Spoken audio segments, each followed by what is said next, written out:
Engines produce a lot of heat and need to be cooled. In marine diesel engines, this is generally done by pulling seawater through a heat exchanger, which cools the engine. And this is done by means of a rubber paddle wheel. So this rubber impeller needs frequent checking and changed occasionally, and that's usually done on a yearly service. So it's been about 10 months since the last service. But we're going to be heading out in a few weeks' time, so instead of waiting the full year till the service is due, I thought it would be probably prudent to do it now so I don't have to do it for the rest of the year. So I'm going to start off by checking the impeller. I've already flushed fresh water through it at the end of last season, so that should be fairly clean, and then we'll hopefully be ready for the new season ahead. So the raw water comes in there, up through the sea chest filter, and then down here to the engine. That hose clip is very rusty, so I'm going to replace that just as part of the service. It's actually seized in place, this. It's a bit better now. And be very careful not to drop anything down the abyss. Good job I caught it when I did, and then I can replace it. I'm just replacing it with these 2 hose clips. I mean, anything below the waterline should be double hose clipped anyway. So, probably just as well I spotted that.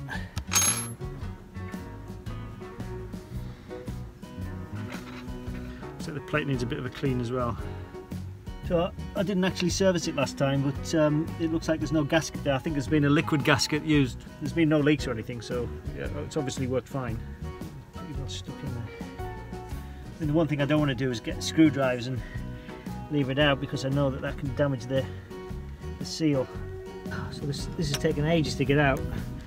It's really stuck in there. So what I've had to do is just pull a little millimetre or 2 on each blade to get it this far.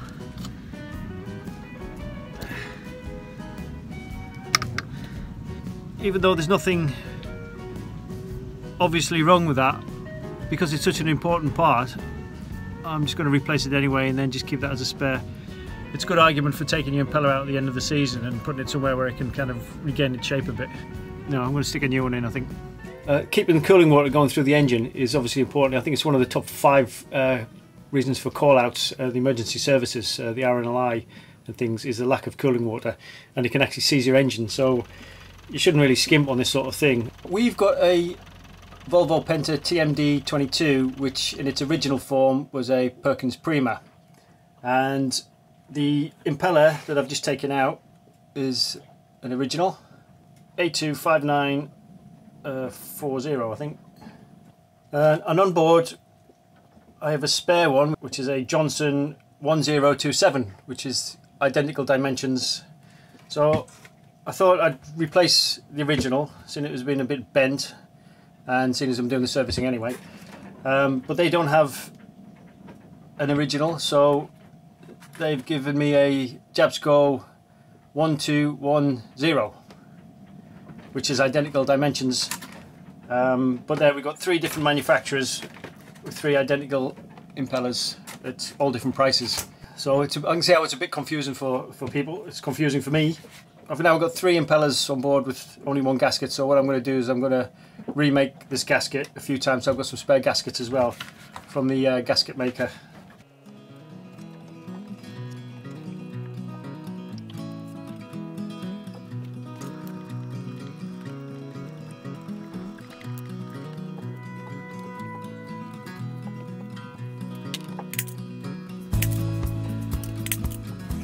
So there's the cutout, and there's the original. There we've got a spare gasket. So the next job is to give this a bit of clean faceplate. It's not too bad, it's fairly flat, but it's just got a lot of gunk on it. So give it a clean with a bit of wet and dry paper.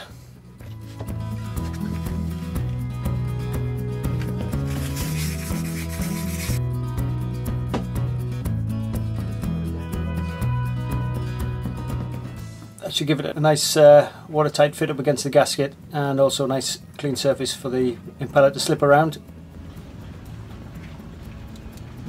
So I'm just going to put a drop of washing up liquid on the inside there to help it back in, and some on the outside as well to lubricate it, just to get it going initially. So that should help it slide in and get started. I can always put a little bit of cable tie on there just to squeeze it shut. Yeah, I'm going to put a cable tie on there. So that should squeeze it so I can get that in. And then when I push it in, that cable tie should slip off. So always try and make sure that the numbers are on the outside.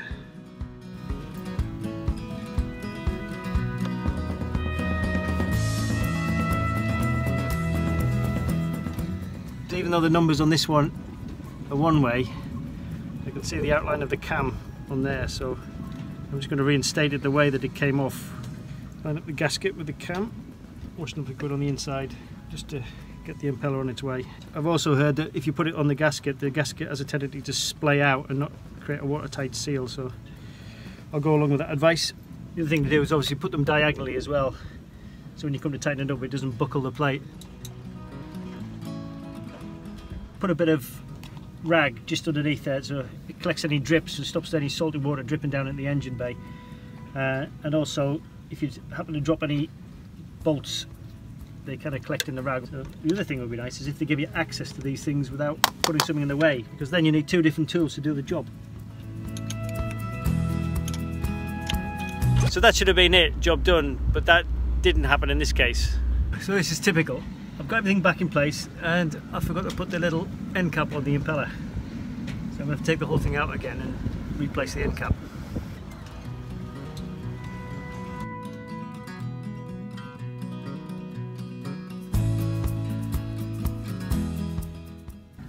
So luckily the gasket stayed in place so I can get this back in quite easily, hopefully.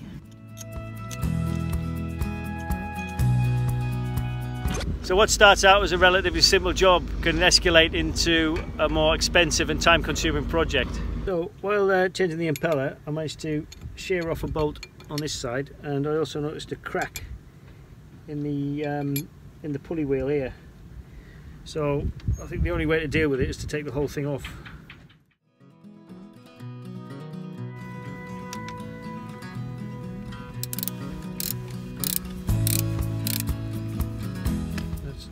Loosened it enough. Actually, maybe before I do that I'll take the pipes off. I don't want to get any salt water over the engine if I can help it. Although I suppose a little bit's inevitable, which means taking these hose clips off, or Jubilee clips.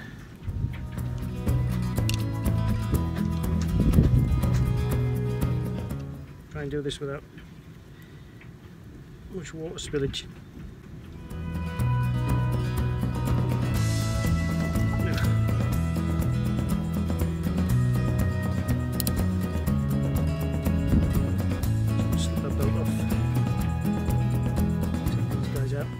If you're anything like me, you'll forget about the washer and you'll take the bolt out and the washer will go straight down the bottom of the bilge. So, see, there's the washer. See, this one hasn't got one on. Okay, second bolt. And there's the water pump. Oop. The crack.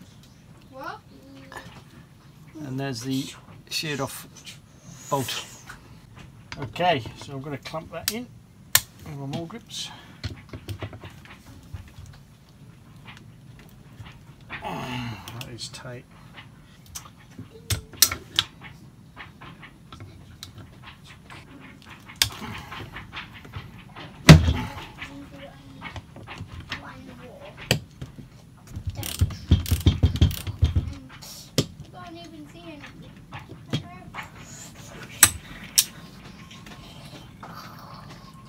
So I've got to remove this pulley. You can see there where the crack is.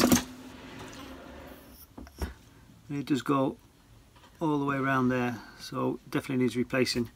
So I did find a replacement locally, but it was 180 euros for that, which is quite a lot. I mean, I could have got it cheaper from the UK, but as we're leaving in a few days' time, I need to get it replaced. I managed to borrow off a fellow crewer, off Ant in Upavadis, a pulley remover, which is a really handy piece of kit, which is something I really need to get into my toolbox.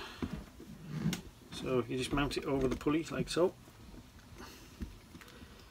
and then a 14mm spanner. Fully enough, Ant was making a video on how to do this, just as I went over to borrow his pulley. And there it goes.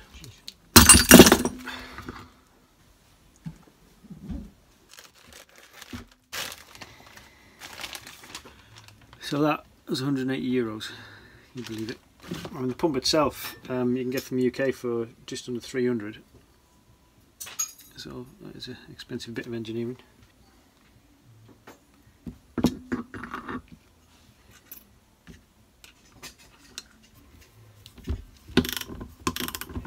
We've been hammering on there and it's got a bit, threads have gone a bit dulled. So that might have been with somebody trying to tighten it up too tight. It might be a little bit beyond repair. So this has got to be done to 40 Newton meters, but I haven't got a torque wrench at the moment, so I'll have to borrow one. But I'm going to leave that for now until I can sort that out properly, because I've got to drill out this hole as well.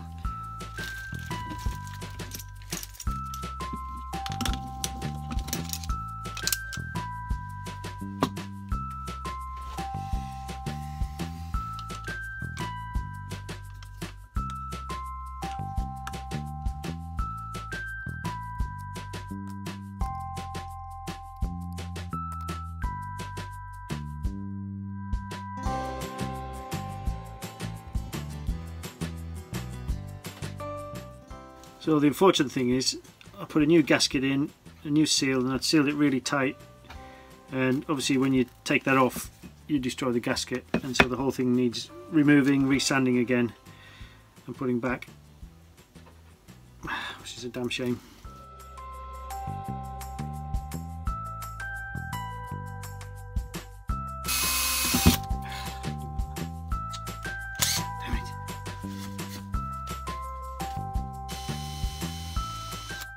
Right, it's no good. I'm going to have to pull this impeller out and get it machine drilled if I can. So basically I took it to a machine shop and they couldn't drill it out, so what they did is they welded a tiny little end on while it was still inside, and then they ground out a slit there so we could get the screwdriver in and got it out. So now we've got them all out.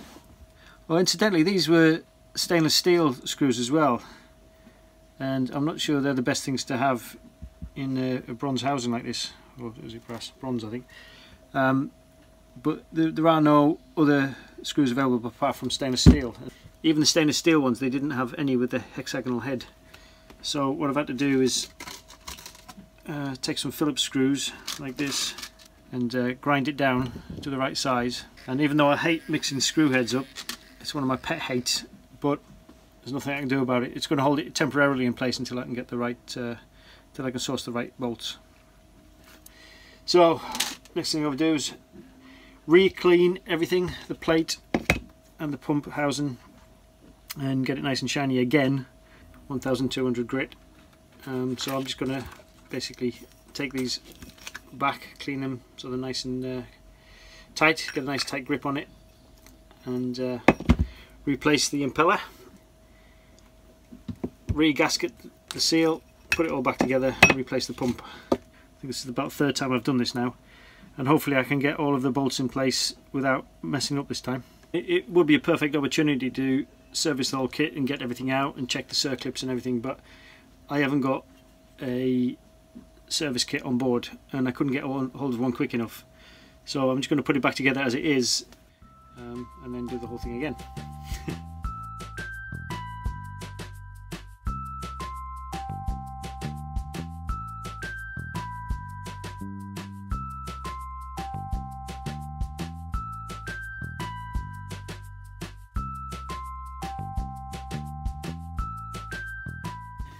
So that's that cleaned up quite nicely, and hopefully third time lucky. So there's nothing wrong with the impeller because that was fitted new just a few days ago. So I've got some lubricant here as well. I'm going to do everything right this time because I think I've been jinxed the last few times. Just spread around. It actually doesn't matter which way you put the blades in these models because they find their own way anyway. While it squeezes in. What you don't want to do is to get the cable tie in there as well, because then you've got to get the whole thing out again.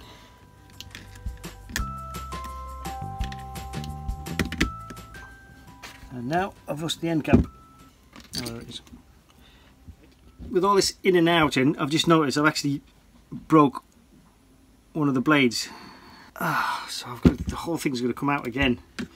How many times now? I'm really getting hacked off with this whole thing. I don't believe it. Look, that's a brand new blade. And that's with all the messing around trying to put it in, snap screws off, put it back in again, take it out. That's going to be chucked out now. I can't believe I've done that. Right. So even more expense. I've got a new one. So my spares are depleting really quickly at the moment. Right, so much lube in there that I think this might just fit in anyway. End cap obviously doesn't fit on that particular model. Please, Rowan. Get the power back on.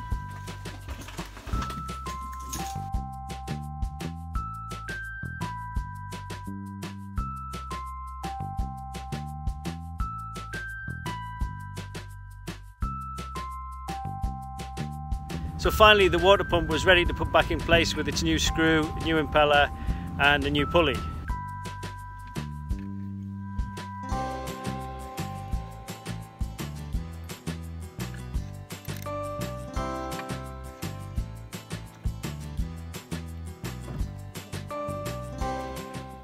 I'm just putting the water pump back in place. So once it's screwed in, I'm going to connect inlet pipe and the outlet pipe, but sometimes although it's supposed to be self-priming, it doesn't always self-prime, so I'll put some water in this pipe, I think, to do that.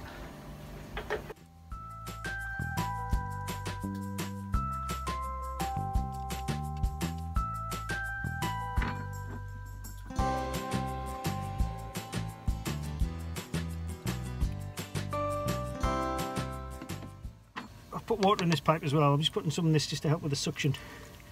Fresh water, so might not be strictly necessary on that side, but I've definitely found that if I don't put enough on that side, especially when the seacock's been on and off a few times as well, it doesn't actually suck through.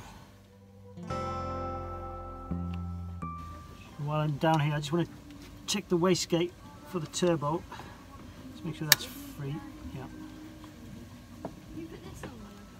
it's nice and free. So that's good.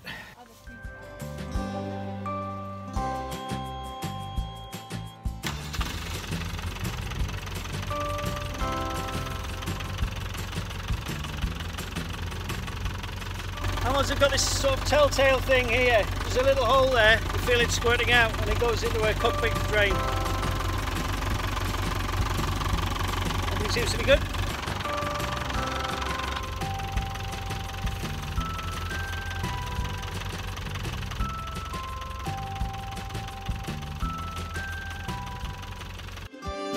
So please give all of our videos a thumbs up, a like, click on the notification bell and subscribe. Thanks as always to our patrons who support us both morally and financially in the making of these videos. So if you'd like to become a patron and follow our journey a bit more closely and personally, it's very simple. Just click on the link in the description in any of the videos, and thanks for watching.